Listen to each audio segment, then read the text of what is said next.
दोस्तों, काम को करने के 2 तरीके होते हैं। एक तो मैं काम कर रहा हूँ और एक मैं उसी काम को परफेक्ट तरीके से कर रहा हूँ। दोस्तों, हमने वीलुकअप को सीख लिया है कि हम उसे कैसे यूज़ करते हैं। बट आज मैं आपको बताने जा रहा हूँ कुछ ऐसी चीज़ उसके बारे में जो आपके एरर को कर देगी बिल्कुल ज़ीरो। तो बने रहिएगा वीडियो के अंत तक, क्योंकि आज की वीडियो काफ़ी इंटरेस्टिंग होने वाली है और आपको यहाँ से कुछ ना कुछ नया सीखने को मिलेगा। चलते हैं एक्सेल स्क्रीन पर।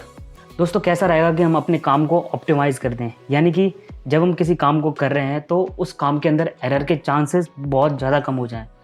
उनको हम फाइंड आउट कर लें पहले से ही, ताकि जब हम उस चीज़ का यूज़ करें, उस फंक्शन का यूज़ करा जाए, तो वो गलती के चांसेस बहुत ही कम हो। कैसे, मैं आपको बताने जा रहा हूँ। वीलुकअप के अंदर हम ये सारी चीज़ें यानी कि ऑप्टिमाइजेशन कैसे कर सकते हैं। तो देखिए, हमारे सामने है पहला एग्जाम्पल। दोस्तों, हमारे सामने छोटा सा डेटा दिया है। मान लीजिए मैं एक आइटम नेम दे देता हूँ। यहाँ पे सपोज ये दे दिया मैंने, ठीक है, टायर्ड डिटर्जेंट। अब मुझे इसकी सेल निकालनी है, ठीक है। मैं इसकी सेल निकालता हूँ, वीलुकअप लगाऊंगा, है ना। बिना बिना इक्वल के कैसे वीलुकअप लग सकता है, ये तो कॉमन बात है। अब मुझे बताने की ज़रूरत नहीं है कि हम वीलुकअप को कैसे लगाते हैं। कॉलम इंडेक्स नंबर किस में है, तीसरे नंबर में 3 दे दिया, 0, उसके बाद ये देखिए, ठीक है दोस्तों, निकल चुका है। अब अगर मैं यहाँ पे बोलूँ कि मुझे चाहिए मैंगो, यानी कि मैंगो की सेल चाहिए, तो क्या आपको इस डेटा के अंदर कहीं भी मैंगो दिख रहा है?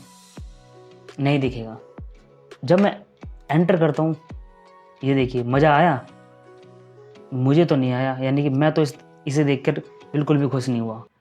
एक एरर, यानी कि अंदर से एक एरर का आना, इसका मतलब है एक नेगेटिव फीलिंग लाना। तो इस नेगेटिव फीलिंग को कैसे कर सकते हैं? जी हाँ, इसके अंदर हम यूज़ करेंगे इफ़ एरर, जो कि हमारे एरर को रिमूव कर देगा। हम जो चाहें वो हमें आउटपुट देगा। कैसे देगा, देखिए, ये मैंने वीलुकअप से पहले लगाया इफ़ एरर। अब दोस्तों, इफ़ एरर के अंदर वैल्यू और वैल्यू इफ़ एरर, ये 2 पैरामीटर्स होते हैं। ये जो हमारा पूरा वीलुकअप है, ये तो हो गया हमारा वैल्यू, है ना। अब सबसे लास्ट में मैंने कॉमा दिया, यानी कि सेपरेटर दिया, उसके बाद में आ चुका है वैल्यू इफ़ एरर, यानी कि अगर ये एरर है तो मुझे क्या रिटर्न दे, मुझे दे दे रिकॉर्ड नॉट फाउंड, ठीक है। अब देखिए, यानी कि अब मैं इसके अंदर कुछ भी टाइप करता हूँ तो वो अपना काम कर देगा। किस तरीके से करेगा, देखिए, हम दोबारा से कर देते हैं टायर्ड डिटर्जेंट।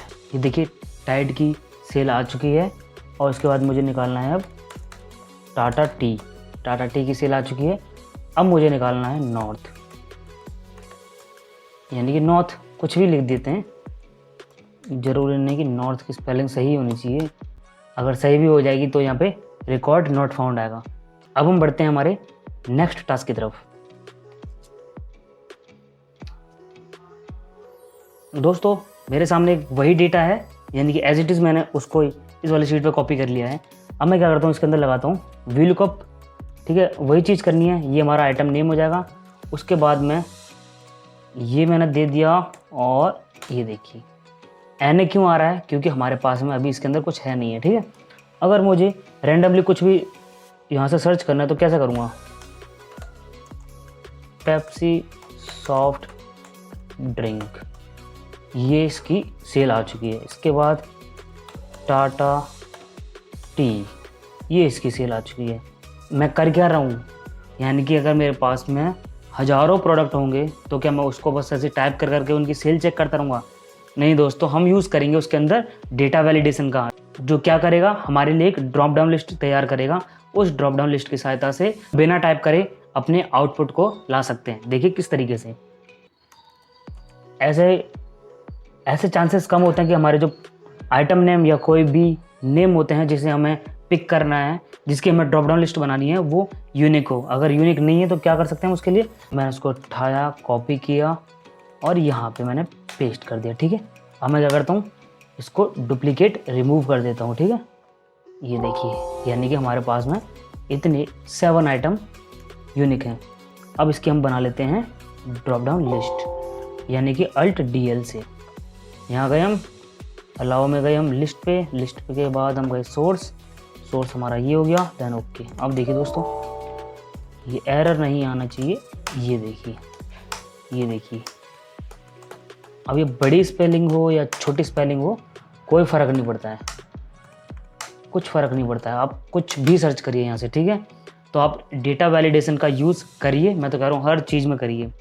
जब आपको चीज़ें बार बार बदलने की ज़रूरत पड़ रही है और इसके नेम चेंज किए जा रहे हैं तो आप इसका इस्तेमाल कर सकते हो, ठीक है। अब बढ़ते हैं नेक्स्ट की तरफ। दोस्तों इसके अंदर हम क्या करने वाले हैं, देखिए मैंने वही चीज़ यहाँ पे लगाई है। मैं VLOOKUP लगाता हूँ एक बार, इसको डेटा रेंज दिया मैंने 3 है ना, सेल तो हमारी 3 है। ओह ये देखिए 3,0, ठीक है, ये हमारी आ चुकी है। अब देखिए दोस्तों, ये NA किस लिए आ रहा है, एक काम करते हैं, अब इसके अंदर इफ़ एरर लगा देते हैं ना। हमने लगाया इफ़ एरर लगाया, लास्ट में गए हम, यहाँ पे वैल्यू दे दी हमने, रिकॉर्ड नॉट फाउंड। अभी पूरा तो करिए इसे, पहले से पूरा करिए, रिकॉर्ड नॉट फाउंड, ठीक है, ये आ चुका है रिकॉर्ड नॉट फाउंड। अब दोस्तों अगर यही फंक्शन मेरे को यहाँ पर लगाना है तो मैं क्या करूँगा, फिर से VLOOKUP लगाऊंगा, है ना, फिर से VLOOKUP लगाऊंगा और लुकअप वैल्यू यहाँ से दूंगा, फिर से जाऊंगा मैं अपने डेटा को सिलेक्ट करूँगा, फिर जाऊंगा 3,0, ये मतलब इस तरीके से। और कहीं और लगाना होगा तो मैं यही अप्रोच अपनाऊंगा और मैं बार बार अपनी रेंज को देता रहूँगा और मैं टाइम को बर्बाद करता रहूँगा। इसी चीज़ को बचाने के लिए हम क्या कर सकते हैं दोस्तों, देखिए मेरे को सिंपली क्या करना है, अपने डेटा को सेलेक्ट करना है। आप नेम रेंज दे सकते हो वहाँ से, कहाँ से, आप यहाँ फॉर्मूलाज पे जाइए, यहाँ पे देखिए डिफाइन नेम, ठीक है।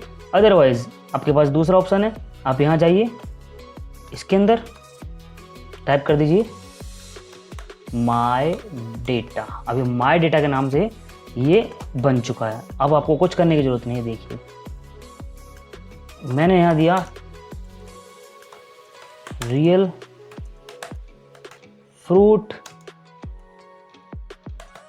जूस, ठीक है, ये रियल फ्रूट जूस की आ चुकी है सेल। बट हम अब कैसे यूज़ कर सकते हैं इसको, देखिए कितनी भी जगह लगाना हो, माय डेटा। अब इसके अंदर कितने भी कॉलम, कितनी भी रेंज हो, कोई फ़र्क नहीं पड़ता, हमारा आंसर एग्जैक्ट आएगा, ठीक है।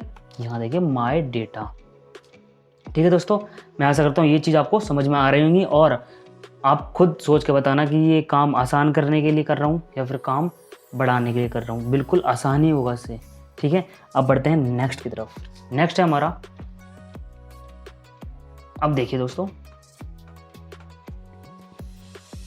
ये सेल, इस सेल को ना इसके तरफ हम क्या करते हैं, प्राइस कर देते हैं ना, इसको हम सेल से हटा के प्राइस कर देते हैं इसका, ये इसका प्राइस हो गया।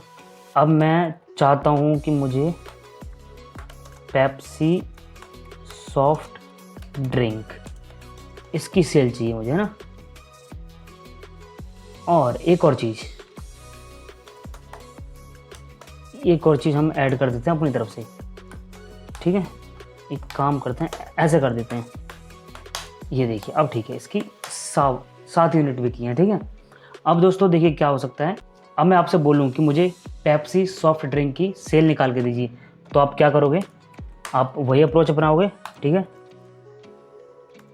अगर आपने यहाँ पर डेटा का नाम दे दिया होता तो हमें ये सब करने की ज़रूरत नहीं पड़ती है ना।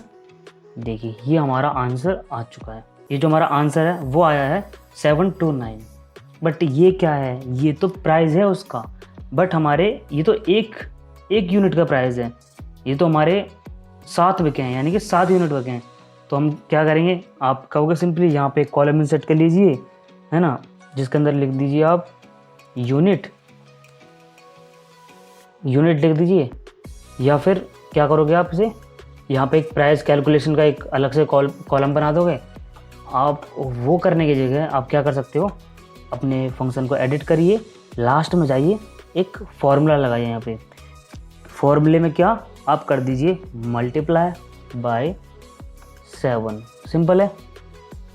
आपका जो आउटपुट आएगा ये आएगा हमारे 7 यूनिट का, ठीक है।